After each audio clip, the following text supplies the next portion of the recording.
Our guest tonight is Dr. Elliot Hanowski. He has a PhD in Canadian history from Queen's University. He is currently with the University of Manitoba Libraries. His dissertation was on Unbelief and Religious Controversy in Canada, 1918 to 1939. He is currently revising that body of work, and in conjunction with McGill and Queen's University Press, to turn it into a book, which I'm quite excited about. And I know that's probably a couple of years away, but it has a tentative title, Toward a Godless Dominion, Unbelief in Interwar Canada. If you go to a place on the web called activehistory.com, you can find Dr. Hanowski's essay on, which I think would be an indication of where that book might be going, a taste, and it's called Atheists in the Trenches, Loss of Faith Among Canadians in the Great War. Wonderful read. It's not that long, and it's not dry at all. It is, it's amazing, but I digress. Dr. Hanowski is one of the founding directors of ISHASH, the International Society for Historians of Atheism, Secularism, and Humanism. And if you go on their website, you'll find a bibliography with the historical aspects of secularism and atheism worldwide. There are authors from around the world that contribute to that. He has presented at the University of Manitoba and the U of W, and this past spring he spoke to the Diversitas Forum in Morden, and it gives me a great pleasure to introduce him, Dr. Elliot Hanowski. Thank you very much. All right, well, greetings everyone. Good evening, thanks for inviting me to speak. So I began studying the history of secularism and humanism in Canada back in 2010 during my master's year, when I started digging into the records of a Winnipeg-based rationalist lecturer which are held at the University of Manitoba Archives. And the research made me realize how much organized secularist and atheist activity had existed in Canada, but also how little had been written about it. You find little mentions here and there, little hints, but no one's really delved into it. So I was in need of a topic for my dissertation, so I said, well, there's a gap to be filled here and it looks pretty interesting. So I thought these stories really needed to be shared. So I appreciate this chance to come and speak with you. Sometimes in-depth historical research for a dissertation, especially, it's a long, basically writing a book for a few years, and it can be very isolating. There were big stretches when it felt like I was just spending all my time with dead people and rarely speaking with anyone living. And sometimes when I was working on it, looking at some of these groups that have existed in Canada, I found myself wishing that maybe they had modern descendants, of those people or of those groups that were around that I could share some of this with. So I feel like I have that opportunity finally this evening to do that. All right, let's try. There we go. So hopefully, we'll see. I'll let you be the judge. But as mentioned, my background is in history from the University of Winnipeg at first, and then over at Queen's University. And the dissertation was A Godless Dominion, Unbelief and Religious Controversy in Interwar Canada. So you'll notice when I'm speaking about this history, I get more in depth about the interwar period, so the 20s and 30s mainly. But in doing that, I ended up, because that's where my research was mostly focused, but I ended up learning about, having to learn about the prehistory and the post-history of that period as well. So that's what some of this is based on. So where do we start talking about this? Well, Canada is a fairly young nation comparatively, right? And it has always, in a way, been on the periphery of, world affairs in many ways. So to understand what happened in Canada, we need to look outside of its borders first to get some context. I think that many historians would agree that religious skepticism is very old, probably as old as religion itself. As long as there was somebody making claims about the supernatural, I'm pretty sure there was somebody else saying, I don't know about that, it seems far-fetched. We find mentions in certain philosophical traditions in ancient India and China that rejected the existence of gods or an afterlife. In the Western intellectual tradition, we find our first recorded evidence of unbelief with the ancient Greeks. When I did this in Morden, I spent a little time talking about the existence of, trying to think about, well, can we talk about unbelief in the First Nations context, right? We don't want to forget that when we're talking about Canada, there was people here for thousands and thousands of years before Europeans showed up. But I think it's an area that very little work has been done, although there has been some interesting work done on the residential schools and how Indigenous people resisted those schools and would mock the Christian rituals and defy the Christian teaching that was being put on them. But whether or not that should be considered under the term of atheism or humanism, or whether it should be seen in the context of those people defending their existing traditions, is a whole complicated question. So to keep this under an hour, I decided to just skip straight to the Enlightenment, European Enlightenment, which I'm sure will be familiar to most of you. But most of the secularist traditions that we have today come out of this period. Roughly the 18th century, dates are fuzzy. Most Enlightenment thinkers today, historians recognize that most of these people were Christians. There was sort of a big moderate Enlightenment. But there was also this element of it that was quite radical and skeptical. And many of these skeptics were deists who believed that there was probably a creator of some sort, but they rejected revealed religion. So no miracles, no sacred scriptures, that kind of thing. Of course, probably one of the most famous was Voltaire, who was known to sign his letters, pardon my French pronunciation, and it's pretty bad, but écraser l'infâme, or crush the infamous, loosely, I guess literally. But he was talking about the Catholic Church, so he was very much part of this anti-clerical tradition in France. He tended to move in, he was extremely popular, but he tended to move in high circles. Thomas Paine, on the other hand, was a great popularizer, so he popularized democratic ideas, but he was also very good at taking these philosophical ideas from the intellectual salons and putting them in pamphlets for everyone to read. And so he has been seen by many people as one of the great founders of sort of popular secularism or unbelief. He as well was a deist, but there were some others who went further. Denis Diderot, who was a writer and encyclopedist trying to compile all the world's knowledge into one big encyclopedia. He started out as a deist, but then ended up as an atheist. A person I find very interesting is Jean Meslier. Sorry, my formatting's a bit off. He was a Catholic priest who wrote a book arguing that God did not exist. All the while he was very faithfully carrying out his duties, his pastoral duties. He was apparently a very kind man who looked after his poor parishioners. Oh, I see it's cut off a bit. Anyways, the rest of it said he, basically once he died, he left 3 copies for people to find explaining his views, but he didn't tell anybody while he was still alive because he knew there would be consequences. So moving to countries that have influenced Canadian history in this regard, the UK obviously was a major influence. And we begin to see working class radicals taking up some of these philosophical ideas, following in the footsteps of Thomas Paine and that kind of time around the French Revolution when radical ideas were spreading through society. In the early 19th century in England, many of these people rallied around Robert Owen and his secular socialist movement.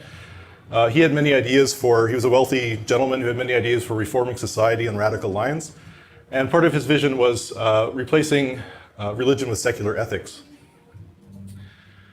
So coming out of this movement was many of the early secularists were involved with Owenism first and then began to focus more strictly on criticizing religion. So George Holyoake was the person who coined the word secularism.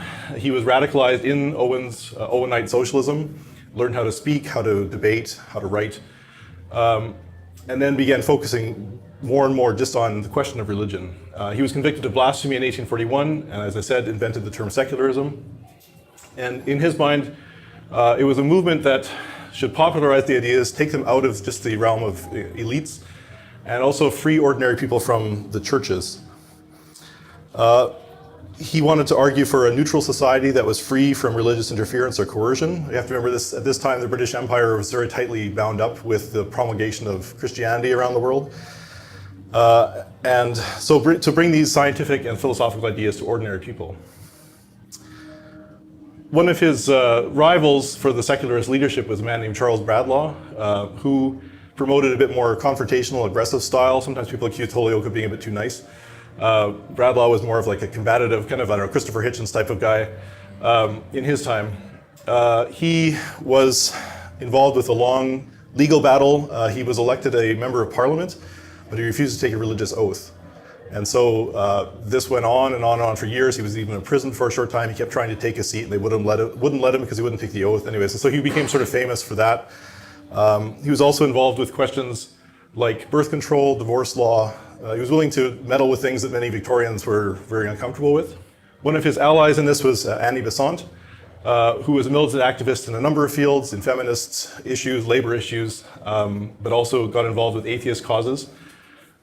She later shocked the movement by becoming the leader of the Theosophist leader. It was kind of a New Age style movement in those days, blending Eastern religion with mystical ideas. So she kind of left and joined that movement instead, and people were kind of shocked and disappointed with her. France, of course, has had a major influence on Canadian history, Canadian society as well, and of course there was a thriving secular free thought and anti-clerical tradition coming out of the Enlightenment in France as well, often deeply enmeshed with the left, so the liberal, socialist, and anarchist groups there. And there were times in France where the divide between conservative, Catholic, royalist, monarchist kind of people and then the secular anti-clerical camp were quite sharp. You'll see it times in French history when people are, almost ready to kill each other over these things. So one important figure in this tradition was Auguste Comte, known today primarily as a pioneering sociologist, but he had invented a secularized religion of humanity that had its own rituals and festivals, but no supernatural elements, although people criticized him for saying it was a bit too much like a secularized Catholicism. Not everybody liked it, but he was influential on some of these other thinkers. Of course, the United States had its own free thought tradition, which went back to people like Thomas Paine, and of course, there were certain even presidents like Thomas Jefferson and Abraham Lincoln who were quite sympathetic to this movement. One interesting, it's overlapping a bit. One interesting strand, though, of this American free thought was free-thinking feminism. So secular feminists like Ernestine Rose and Elizabeth Cady Stanton were combining kind of a criticism of religious society with a demand for the rights of women, positioning their argument in terms of criticizing Christianity for subjecting women to sort of a subordinate status in society. The most famous American freethinker was doubtlessly Robert Ingersoll, who was a renowned orator and writer, apparently a very charismatic man, who traveled around extensively speaking on free thought topics and secular topics, known as the Great Agnostic, and he presided over a period of popularity for free thought ideas, about from 1875 to 1900, when it seemed to be kind of on a roll. People were quite excited about these ideas. This is the only known photo of him delivering a lecture. Given the state of camera technology in those days, it was hard to catch candid shots like this. But this was quite common, like the way that these ideas were spread was with public lectures, not unlike tonight. To talk about secularism in Canada, we have to mention the Marxist tradition, which is quite influential as well, not only in Canada, of course, but around the world. Marx himself was a convinced atheist who once stated that the criticism of religion is the beginning of the criticism of all other things, all other social arrangements, the economy, and so forth. And when he moved to England from the continent, he was quite upset to find that most of the socialists he met were actually Christians. He was like, what's up with that? Like with all these British people trying to blend these traditions. But unlike some of the other secularists or freethinkers I've mentioned, who tended to focus on religion as the main enemy, sort of the root of much of the evil in the world, Marx tended to see it more as a reaction to suffering and oppression. So here's this famous quote where he mentions religion as the opium of the people, but if you read it in context, it's kind of a bit more nuanced than is often presented. So he says that religious suffering is at one and the same time the expression of real suffering and a protest against real suffering. Religion is the sigh of the oppressed creature, the heart of a heartless world, and the soul of soulless conditions. It is the opium of the people. The abolition of religion as the illusory happiness of the people is a demand for their real happiness. So to call on them to give up their illusions about their condition is to call them to give up a condition that requires illusions. So opium was both a narcotic drug, but also an anesthetic that doctors were using at the time, right? So it's kind of this double way of looking at it.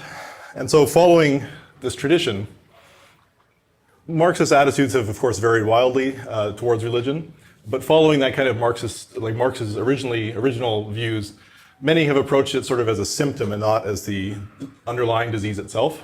In that viewpoint, the job of secular Marxists was to organize the working class, to struggle against oppression, against aristocrats and capitalists, and not to spend your time arguing about metaphysics. So if you eliminate oppression and poverty, then people will give up religion on their own. They'll say, well, why, life is good, why do we need religion? And this sometimes came in contrast with the more liberal individual tradition of secularism, which tended to emphasize religion as the main enemy. In that viewpoint, if you get people to stop dreaming about the next world and saying, well, it's bad now, but one day we'll be in heaven, then once they lose those illusions, then they'll turn their eyes to this world and say, well, let's turn this world into a paradise, right? Of course, in practice, many people blended these two positions. There were certainly Marxists who attacked religion using secularist language, and then secularists who condemned political and economic oppression, often using language and analysis borrowed from Marxism. Of course, there's another theory that perhaps Marx is dismissive of God because of beard envy. So here we have this scientific chart. Marx with no magical powers, and then God with the most magical powers.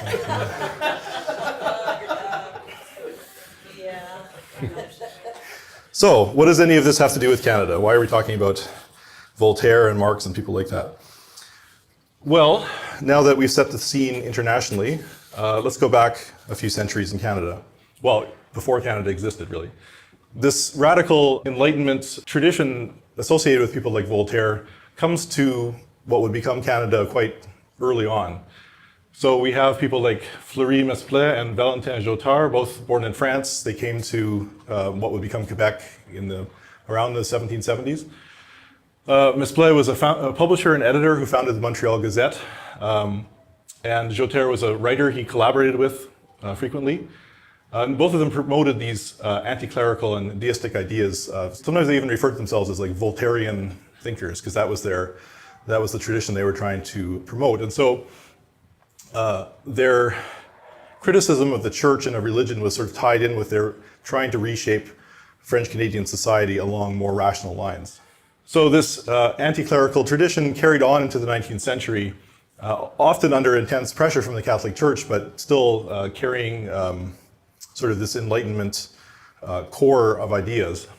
Probably in the most notable outpost of that in Quebec was the Institut Canadien from 1844 to 1871, which was a liberal organization based out of Montreal, and they had a library. They would organize lectures to spread these kind of Enlightenment concepts. They would have volumes which the church condemned in their library by Voltaire and other secularist writers. Unfortunately, this sort of long simmering conflict between the Institute and the Catholic Church came to a head in 1869, around there. So the Catholic Church had condemned the Institute several times for its anti-religious ways. But in 1869, it was particularly severe, and many members left. Those who remained were quite, stubborn, refused to, to do what the church told them to do.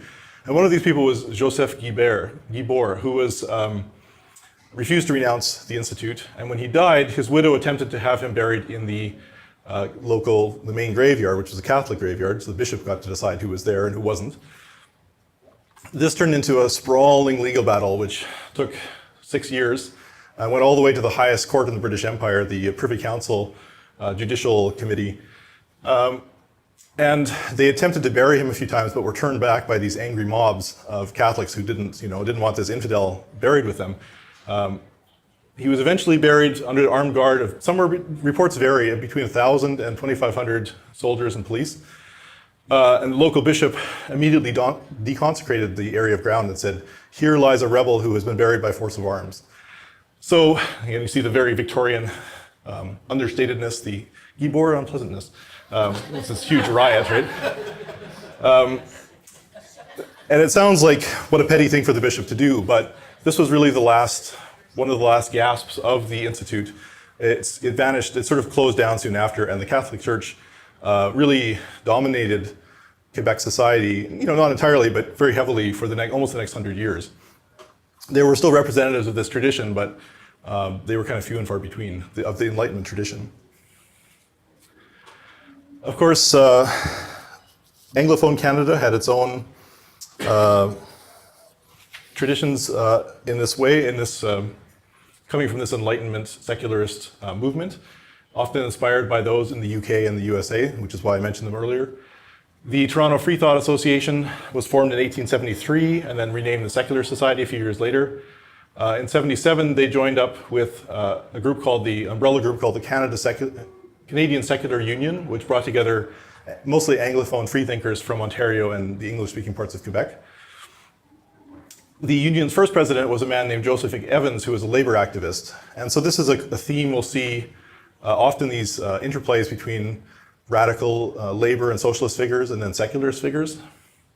Oh, so it kind of overlap there. But so this is Thomas Phillips Thompson. He was probably Canada's most famous socialist in the 19th century, very popular humorist and writer.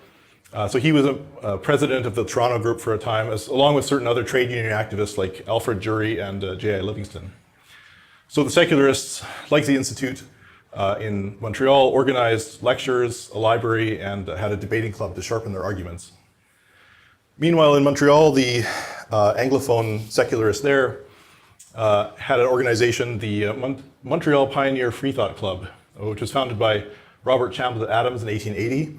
He had been a ship's captain, a world traveler, and he later became a mining businessman. He lived a very adventurous life. He had been a devout Christian who read a lot, and he was gradually won over to free thought and atheism by reading people like Thomas Paine, and gradually came to doubt. I guess he saw a lot of the world, and he came to doubt kind of the very narrow Presbyterianism I think he was raised in.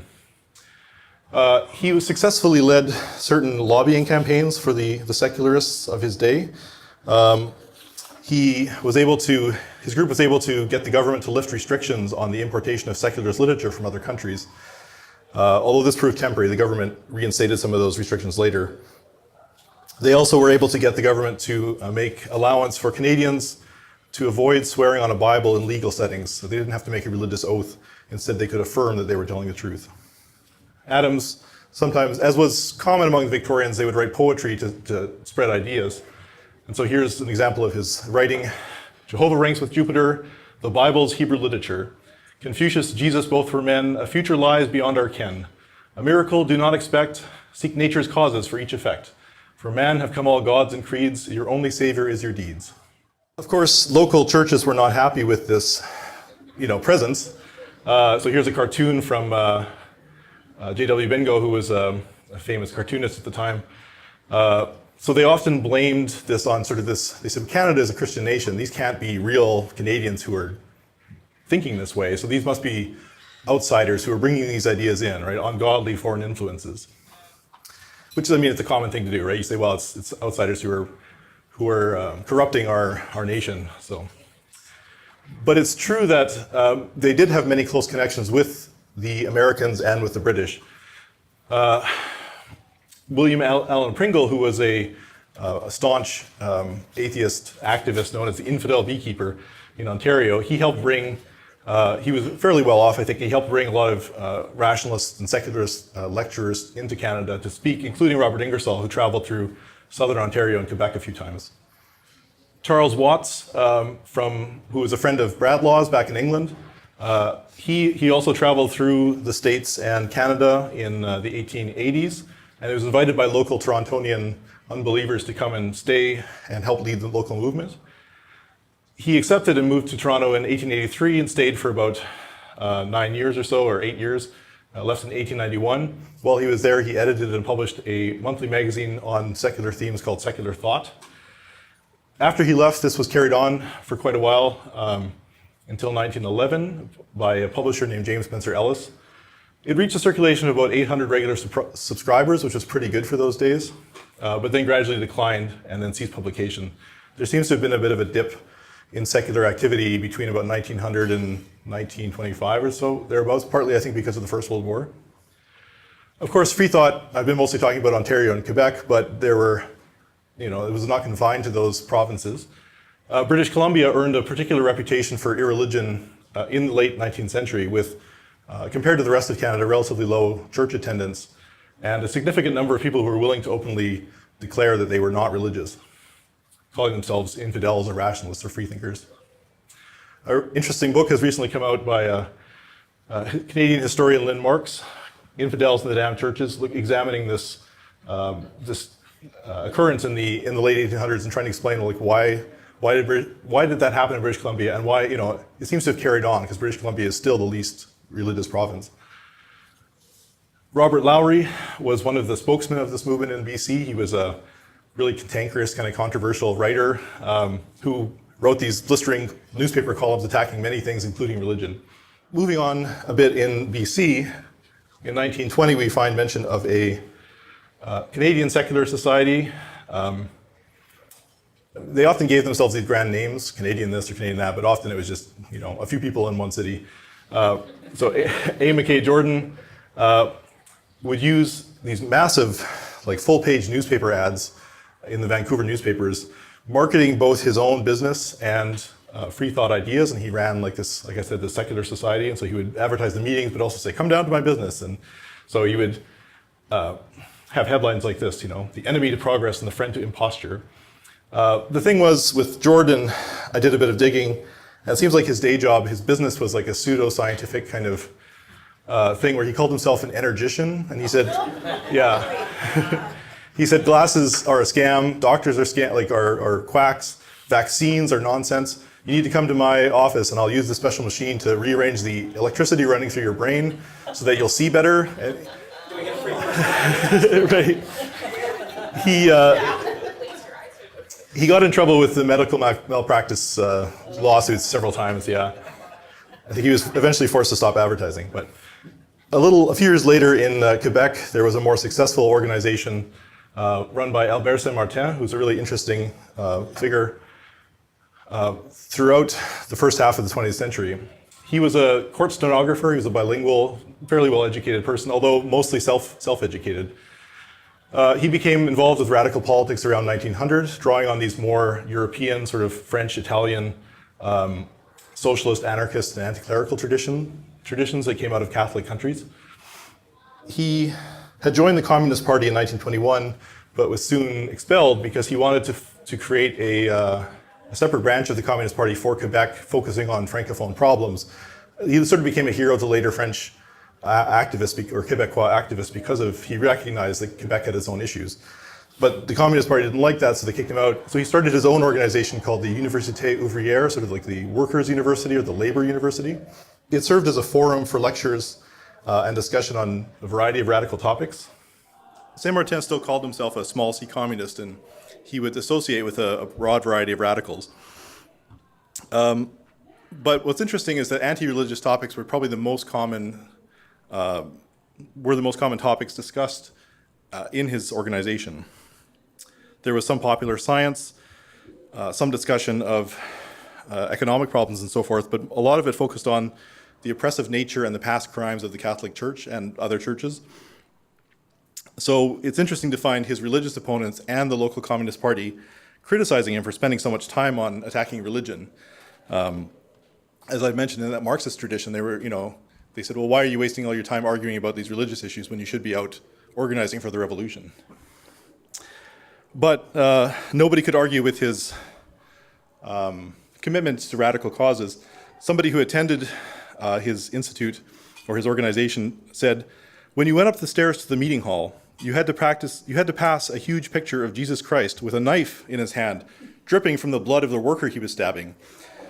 Thousands of French Canadian workers tipped their hats to that picture. So if you were in Quebec in these years and you said, where would I find the atheists? Saint-Martin was kind of the guy for those kinds of ideas. An organization which grew out of his Université Ouvrière was the Association Humanitaire. So of course, the Great Depression hit in 1929. There's a soup kitchen from Montreal in those days. He and his followers felt they had to respond to the suffering of the Great Depression in some way. So they formed this association, which was partly meant to support and unite the unemployed, but also had this anti-clerical tradition, interestingly enough. because in those days the Catholic Church controlled social services, right, in Quebec. So the local parish priest decided who could or could not get relief based on whether you showed up at church or not that week. So Saint Martin organized his association. So hundreds of people were writing these letters to the local bishop, renouncing their membership in the Catholic Church, and saying, count me as an apostate. I'm not part of this anymore.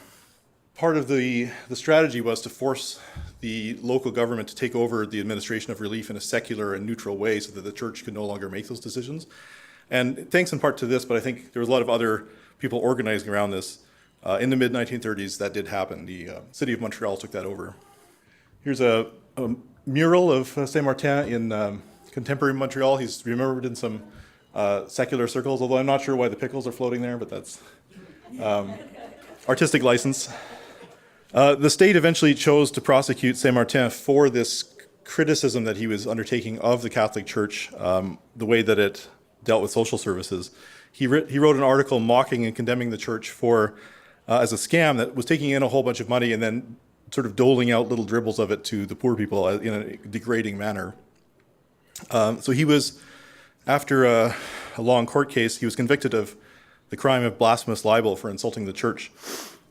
His sentence was fairly light. He could have gone to prison for a year. Instead, he was fined $100, but also forced to give peace bonds of several $1,000s to indicate that he wouldn't do it again. And the reason that historians who studied it, think that the Catholic Church was the judge was so light on him was because not long before he'd been attacked by a gang of young fascists and quite badly beaten. He was approaching his 70s, so he wasn't in great health. As well, his université was raided several times by militant Catholic university students and had its library taken out and burned in the street one night.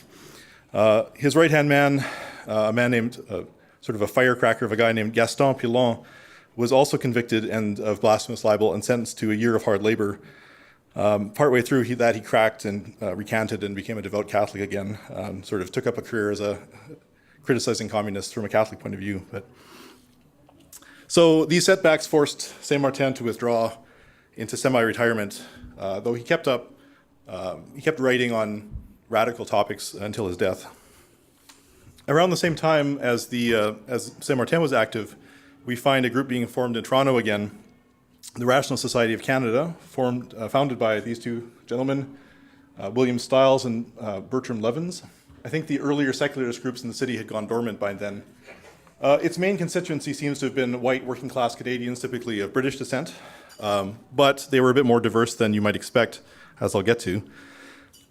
They were very much in the Bradlaugh, Holyoke secularist tradition, lectures on biblical criticism, talking about popular science, talking about the oppressive nature of the church, clerical scandals, and so forth. But as the Great Depression hit them as well, they, especially Levins, became more and more drawn into left-wing politics. And he became attracted to the socialist ideals of the Cooperative Commonwealth Federation, which was the forerunner, the CCF, the forerunner of today's NDP. So you begin to see more and more political speakers, economic speakers coming to talk from various radical traditions, coming to talk to this organization. So as I was saying, though, they were a fairly diverse group in some ways, both speakers and supporters. One such was Ethelbert Lionel Cross, a man from Trinidad. He was a veteran of the First World War. He'd fought with one of the Canadian divisions. He's known today as probably Toronto's first black lawyer, and he was an anti-racist activist who helped push back against the KKK when they tried to move into Ontario in the 1920s. So he gave some lectures before the organization, before the society, and also served as its legal counsel. William D. Dennison, who was a speech therapist, he later became a city councillor allied with the CCF and eventually mayor of Toronto in the 60s and 70s. I was never able to find a picture of Jean Lang, but she was also very active in trade unions, in feminist causes, the early CCF, but she also gave lectures very often on sort of secular feminist themes in front of the organization. Probably the most controversial thing that the Rational Society of Canada got involved with was the Sterry case. So here we have Sterry on the right, and Lionel Cross was his lawyer. So Sterry had come to Toronto from England and he was unemployed, so he started a rationalist newspaper called the Christian Inquirer criticize, like basically, I have a copy somewhere, and it's basically expressing rationalist ideas in these little short articles. However, he handed it out, he went around handing it out to people, and he handed it to a member of the government, like provincial government, who instigated criminal charges against him. So he was convicted in 1927 for publishing this newspaper and sentenced to 3 months in prison. At this time, Canada was still conceived of by most people as part of Christendom, this idea that the state should defend and protect, uphold Christianity as part of its mandate. I'll read you a little snippet of the newspaper which the court particularly objected to. So Sterry wrote, "The God of the Bible is depicted as one who walked in the Garden of Eden, talked with a woman, cursed a snake, sewed skins together for clothes, preferred the savory smell of roast cutlets to the odors of boiled cabbage, who sat in a burning bush or popped out from behind the rocks. This irate old party, who thunders imprecations from the mountain or mutters and grouches in the tabernacle, and whom Moses finds so hard to tame, who in his paroxysms of rage has massacred hundreds of thousands of his own chosen people, and would often have slaughtered the whole lot, if cunning old Moses hadn't kept reminding him of, what will the Egyptians say about it? This touchy Jehovah, whom the deluded superstitionists claim to be the creator of the whole universe, makes one feel utter contempt for the preachers and unfeigned pity for the mental state of those who can retain a serious countenance as they peruse the stories of his peculiar whims, freaks, and fancies, and his frenzied megalomaniac boastings." So, the law of blasphemous libel, which was only repealed this year, like a few months ago, thanks in part to the organizing by sort of secular organizations today, it basically said that you could criticize religion so long as you did it in a calm and respectful manner, but if your intent was to scandalize or injure the feelings of religious people, then it was considered blasphemous libel. So given what Sterry said and how he said it, it was very hard to defend him, and so he was found guilty. Both the prosecutor and the judge made it quite clear that they saw him as a threat to the Christian foundations of Canada, to the very moral fiber of the nation. Not long after, J.S. Woodsworth, the famous socialist, this head of the CCF, tried to have this law repealed in the 1920s, but he was pretty much booed out of the House for doing so. Most politicians at the time wanted nothing to do with it. Meanwhile, in Winnipeg, back in Winnipeg, the radical labor movement in the city offered a lot of support to secularist and atheistic ideas. R.B. Russell, there's a school named after him today, was a trade unionist, one of the leaders of the Winnipeg General Strike. He went to prison for a while for that, and he was himself a freethinker. He was one of the leaders of the One Big Union, and the One Big Union had a newspaper that often published anti-religious writers. Russell encouraged, he and the union helped pay for anti-religious or rationalist, secularist thinkers to come and give lectures across the country. One person who they brought to Winnipeg was the ex-monk rationalist Joseph McCabe, who was kind of famous in the first half of the 20th century. Because it was such a success, they were trying to follow up with more of the same kind of material. So they asked Marshal Govan to come and lecture in 1926. He found so much support here, partly among OBU members, One Big Union members, but also from other people, that he ended up moving here and lectured weekly on these rational topics for 14 years until 1940. He would give lectures every Sunday evening, except during the summertime. He took the summer months off because there was less interest then. Govan had been born in New Brunswick and was trained as a carpenter. He read a lot, though. He was an autodidact. He educated himself. And he was converted to the cause of free thought by reading works by people like Ingersoll and Thomas Paine. He had a talent for public speaking and became a full-time rationalist lecturer after World War I. And after working in a variety of cities, including Pittsburgh and Minneapolis, he came, as I said, to Winnipeg in 1926. Some of the things that Govan would do, he would speak typically on anti-religious themes or other topics of interest at the time. Sometimes he would attend a clergyman's sermon one week, sit there in the pew and take notes, and then write a lecture debunking it next week. Sometimes he would send out a member of his group to go and take the notes for him and then work off the transcript. The organization he established was called the Winnipeg Rationalist Society, although in 1935 it changed its name to the Winnipeg Humanist Society because the language of humanism was starting to come in those years. So this is him and his wife in the 1920s. I think in the States before they came to Winnipeg. He was a very compelling and dramatic speaker. He knew how to use humor, outrage, and theatricality to move his audience, to entertain people as well as educate them.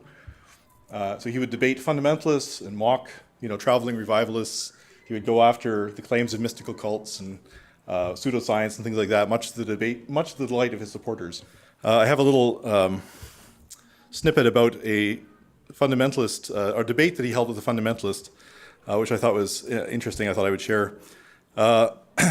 So this was with a man named John Stirk, who was a local fundamentalist leader, not a clergyman. None of the clergymen would debate Govan. They knew better than to get up there with him.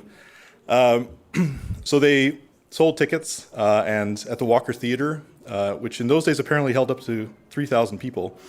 So the Walker Theatre was jam-packed, and they had to put 1,000 more people in the nearby Garrick Theatre, where they could listen in over a telephone hookup. A reporter who was there said the excitement of the crowd was similar to that of an intense hockey game. That's how hyped up people were. Govan, was a great orator, and he quickly outclassed his poorly prepared fundamentalist, Stirk. So J.H. Gray, a reporter who was there, described the opening of the debate. He said, "Mr. Stirk entered with his Bible under his arm. Then came Govan, followed by 2 assistants bearing a heavy oaken table. They set the table down, departed, and returned immediately, staggering beneath arm-crushing burdens of books. They came and went, until the table was piled high with weighty tomes. Poor Mr. Stirk, the sight of so much reading matter stacked in one place completely unnerved him.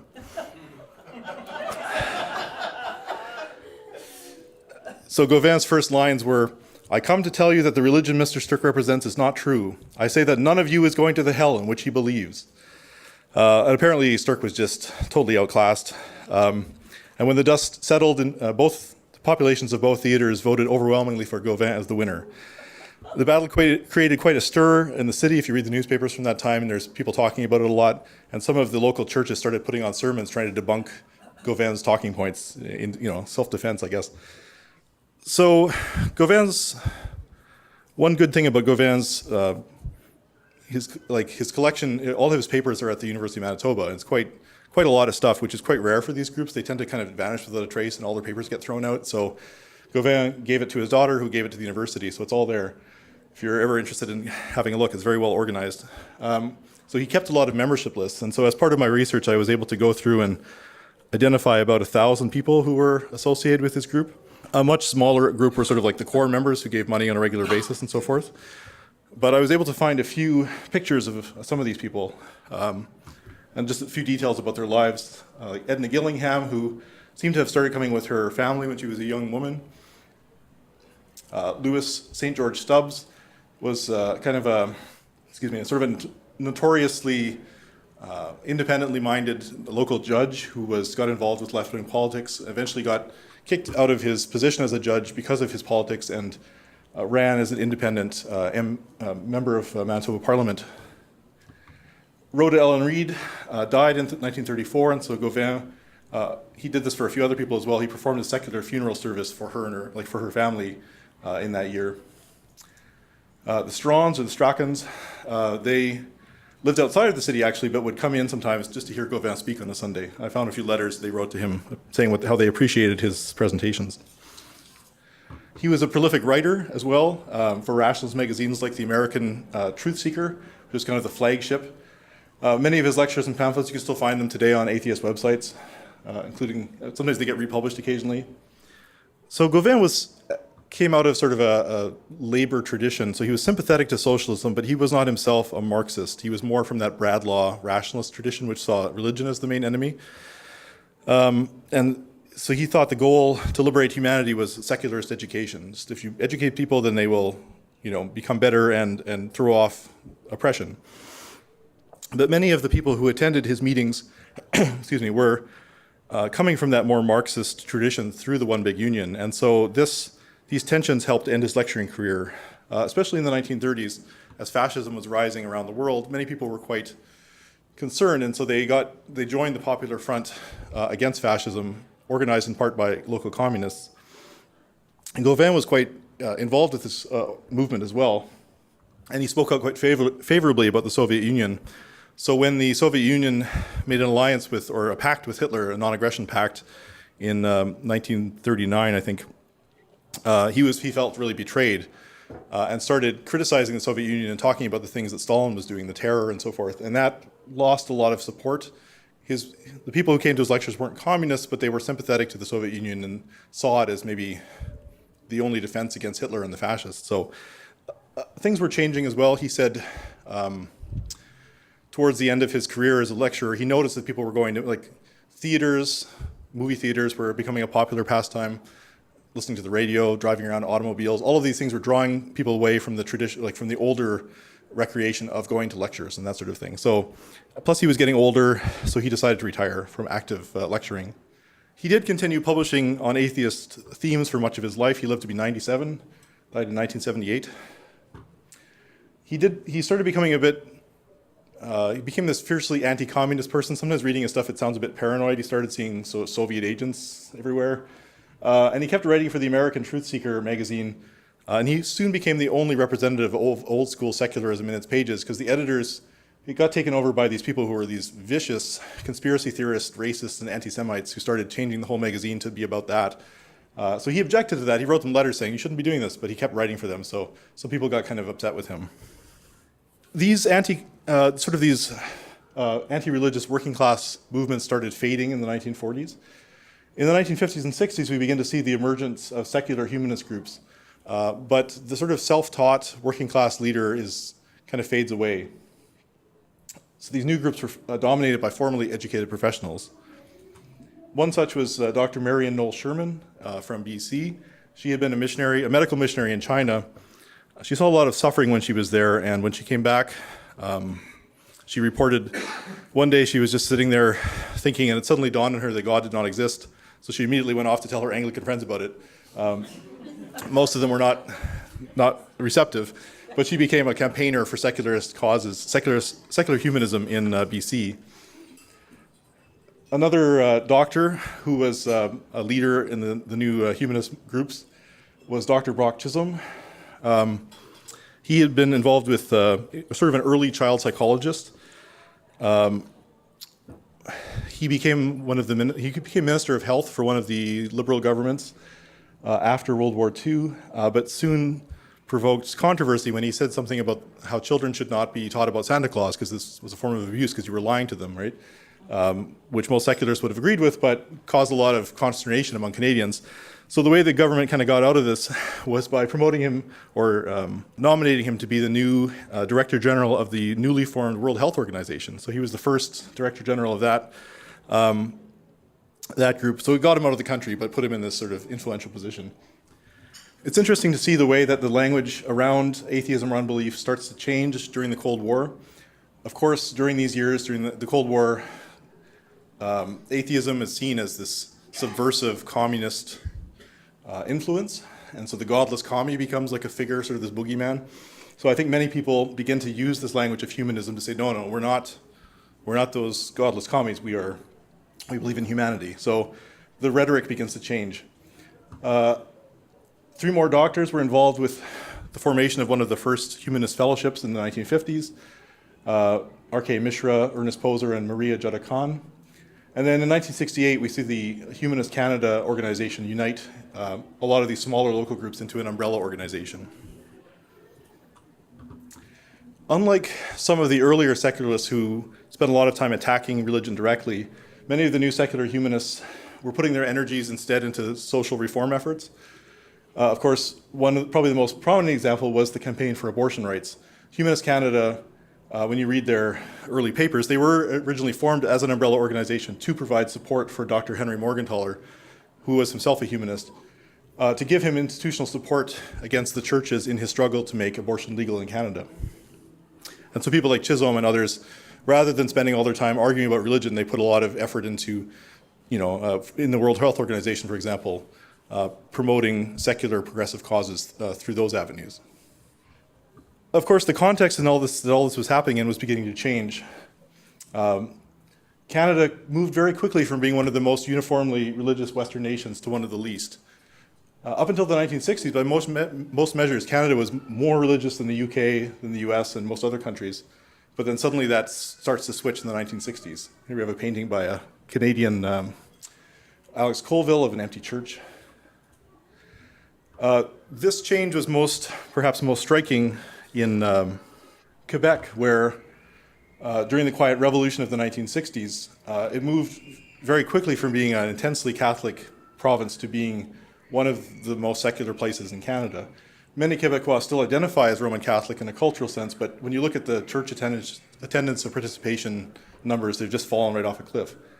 So that contributed to made Canada's change seem even faster.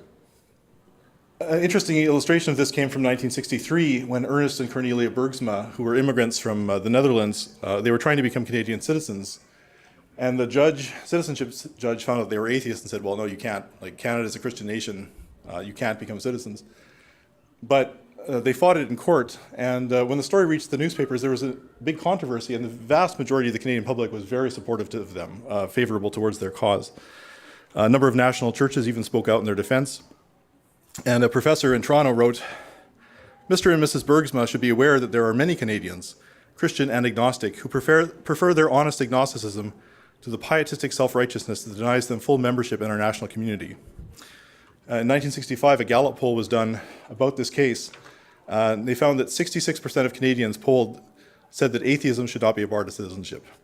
Eventually, after a few defeats, the case kept being appealed, and it was taken up to the Ontario Court of Appeal, which in 1965 ruled that atheists could be citizens just like anyone else. Looking at the census numbers, we see a similar trend. In the first half of the 20th century, those who were willing to say that they had no religious affiliation on a census were just a minute group. But around between 1950 and 1970, you see it start to change, right? So following the 60s, it starts going gradually up. And so now, I think the last census which asked about religion was 2011. It was almost at 24%. A few more statistics, because the census by itself is not always the greatest measurement of these things.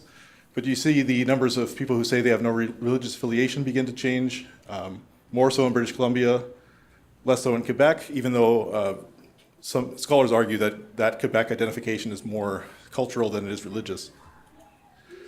Those who said that they attended a place of worship in the past 7 days went from 58%, which is quite high historically, in 1955 to 31% in 2001. It has been dropping ever since.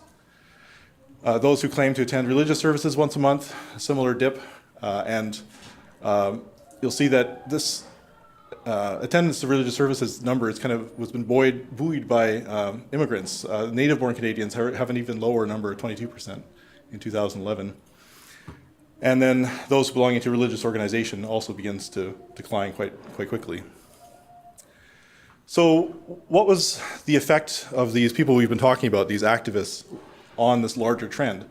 There's no doubt that they helped spread these secularist ideas and make them more acceptable and familiar to people. On a broader scale, it's hard to say. Historians and sociologists are still debating these questions. There's longer-term trends at play, the introduction of social security programs, which make people less dependent on churches, rising education level, the growth of feminism, and so forth. But it is quite striking how ideas which could get you imprisoned in the 1930s and 40s are today quite humdrum. Of course, the 21st century, we saw a revival of this more militant atheism, I think spurred in part, of course, over anger over religious fundamentalist violence and the ongoing power of the religious right, especially in the States. So we begin to see this more grassroots popular atheism beginning to come back through internet groups and so forth. More outspoken militant atheist organizations start to advertise. The Center for Inquiry putting up billboards on buses and so forth. I think a callback to some of the early 1920s and 30s groups. So to summarize, almost done here, in brief, it's a very old phenomenon, goes back to before Canada was even a country. Unbelievers were almost always a small minority, but always influential, and in that people thought about them a lot or worried about them a lot. We find these skeptical Enlightenment ideas coming to Canada's shores quite early on, while people like Voltaire were still around. There was a definite openness to international movements connecting with the UK and the US and France, and drawing on those ideas and organizational support. Unbelievers, especially in the 20s and 30s, were sometimes persecuted or marginalized because they were seen as a threat to the stability of the nation, which was identified as a Christian moral nation. So the idea of Christendom, in which the state backs religion, was still very much in play in those years. The self-taught working class unbeliever was an important figure from the 1870s to the 1930s. Ideas were spread sort of through popular medium like lectures and pamphlets. And then the levels of religiosity began to change quite drastically in the mid-1960s or 70s, as I mentioned. And finally, as Canadians become more highly educated, you see this shift between the working class organizations giving way to more educated professionals. So that's my whistle-stop overview of Canadian secularism. I want to give a brief plug for this organization, which Pat mentioned at the beginning, the International Society of Historians of Atheism, Secularism, and Humanism. I helped found it in 2014. Originally, we were just an internet site dedicated to helping historians working in this area to connect with one another and share their work. But we actually got together and had a conference in 2016 in London at Conway Hall, which is a historic, one of the oldest secularist sites in the UK. And we're planning another conference next year in Victoria. So you can follow us on the internet. We're on Facebook and Twitter to find out more about this kind of research that's being done, because quite a bit of new research has come up in the last 10 or 15 years on these topics. So thank you very much for listening. If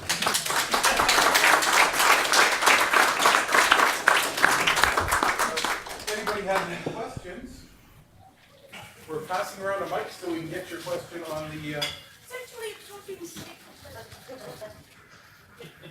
Hi, can you hear me? Yep. How do you define militant?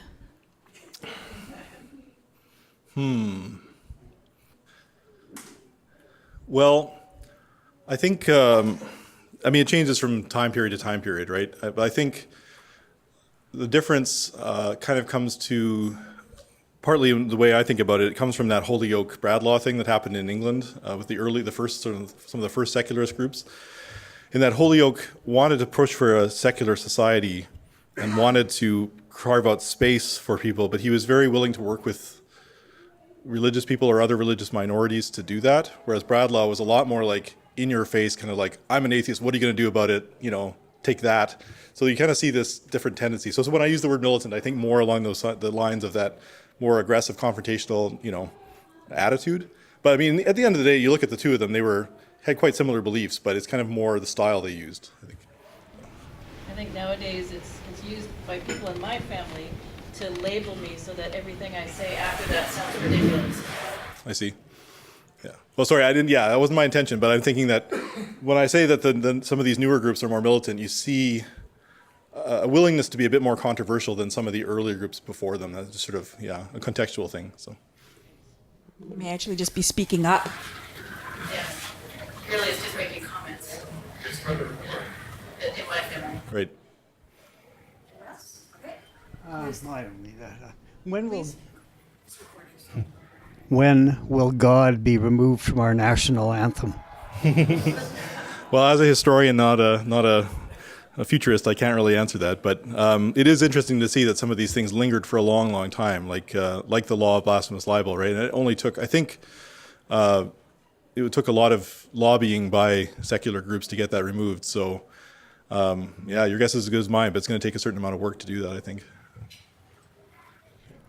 Yeah, I was wondering, why did we not see a lot more arrests for blasphemy? You touched on a couple of people, but there was a lot of people talking, and I thought with the church having so much power, there would be a lot more people arrested for blasphemy.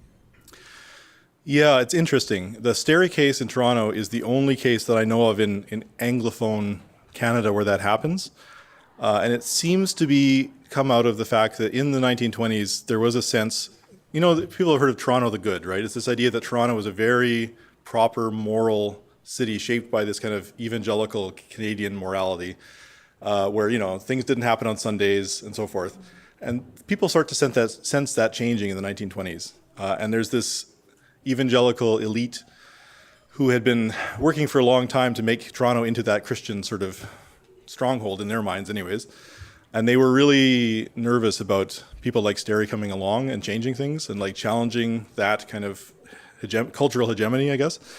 I found some memos between people who were like, prosecuting this guy is a bad idea because we're just going to give more publicity to his ideas, right? And other people were like, no, he has to go, he has to be punished.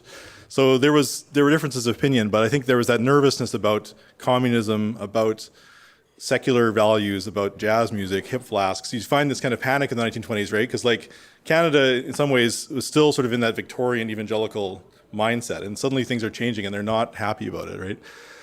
In Quebec, there are quite a few trials for blasphemous libel because the church and the state there were so tightly connected. So Saint-Martin, Pilon were only there was at least maybe 10 others, I think. Some of them were quite hard to find information on, who got prosecuted for that.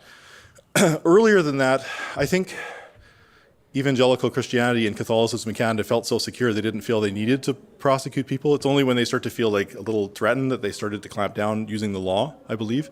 And then after that, there wasn't much appetite for it. As you can see, even by the 1960s, most people are like, atheism, what's wrong with that? Like I even found some stuff in the later 30s. There was like a guy who was writing for, the Globe and Mail used to be run by a fundamentalist, or like the Toronto Globe. And they used to print these like blistering stories against atheists, but then they got bought out by somebody else, and suddenly their tone totally changes. And so there was a columnist I found who in the early 30s was condemning atheists, and then by the late 30s he was like, what's wrong with atheism? People have the right to their own opinion, like who cares, right? So like sort of depended on who was in power at the time, right? But and so it's those moments of cultural crisis when you see the sort of the boot coming down by the government, right? Anyone else?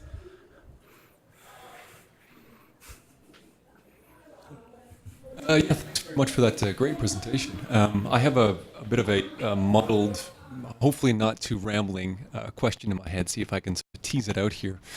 I was really interested by some of the trends that you noted in terms of increasing secularization in Canada, particularly in the 1960s, if I'm not mistaken.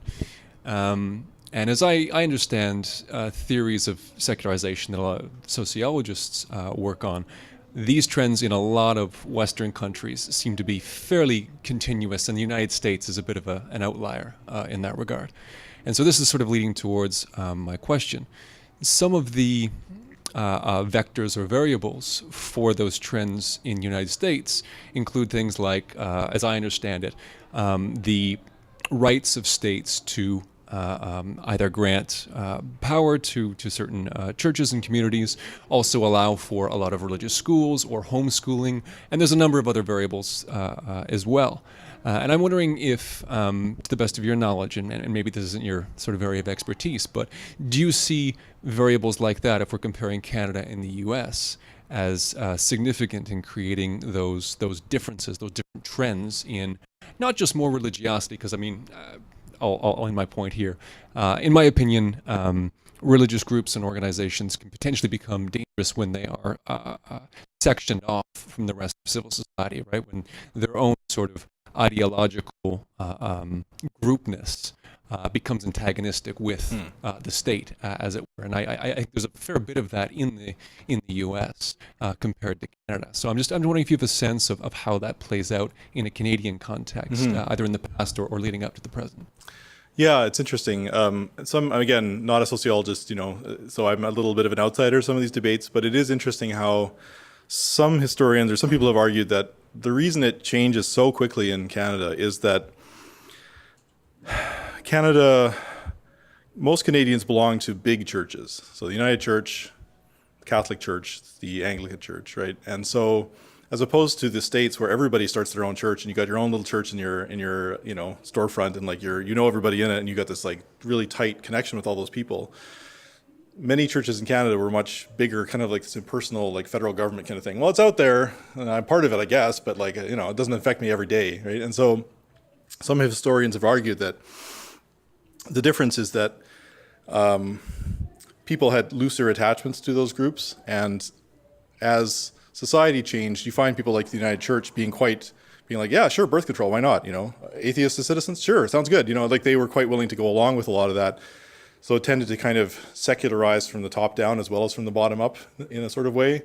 Whereas, yeah, you don't get that kind of tight-knit attachment. I mean, of course, there are exceptions. Quebec was very much the exception until suddenly that changes. But then there too, people switch their allegiance from one kind of nationalism, religious nationalism, to a secular language nationalism, right? And so suddenly, as a whole, your whole community is like, well, we're not going to go to church anymore, and like you don't have to make that a huge struggle on your own to do that. You just kind of go along with people, right? So there's much sort of bigger communities moving from one column to the other, as opposed to having to stand up in Alabama and be like, I'm going to be an atheist, right? Which is a lot harder than just saying it in Canada, right? Like at least in those, as that starts to happen in the 70s. I mean, yeah, earlier than that, it was very tough, but and and still some communities here today, right? Like earlier we were talking about places like Morden or Winkler, or there's certain communities in Alberta, right, which are still extremely tight-knit and religious. It takes a lot more. There's a lot less, or it's much harder to come out and say that you're an unbeliever there than it is in sort of these broader groups where nobody really cares too much whether you are or you aren't, right? So that's, anyways, again, I could be totally wrong, but that is some of the theories that I've heard sort of bandied about as to why there's that difference between the two countries. So, what's the definitive work on Thomas Paine I'm interested in? There's a lot written about him. I mean, he's sort of almost considered one of the founding fathers of the States now, even though he was eclipsed for so long because of his anti-religious views, right? I would have to get back to you on that, yeah, because it's hard to know, yeah. He's a popular figure, so. I'm sure there's hundreds of books written about him. Mm-hmm. Okay, well, thank you very much for coming out. All right, thank you.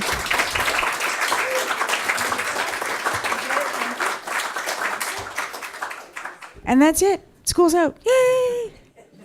Thanks, everyone.